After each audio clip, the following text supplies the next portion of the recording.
ګرانو ملګرو، نن درس لرو او درس هم پر روغتون دی. رڼا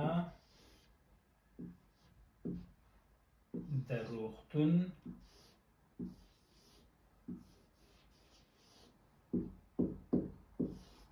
مشره ده.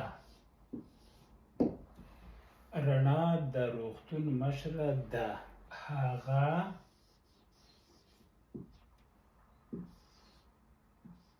ډاکټره هم ده. رڼا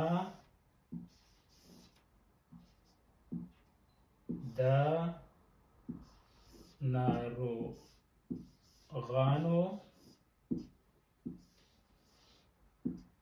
علاج کوي.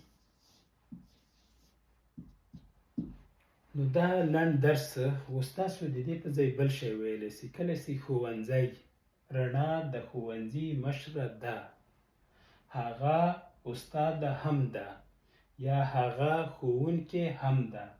ګوره یو ټکی پکې بدل کړئ. رڼا زده کوونکو ته درس ورکوي.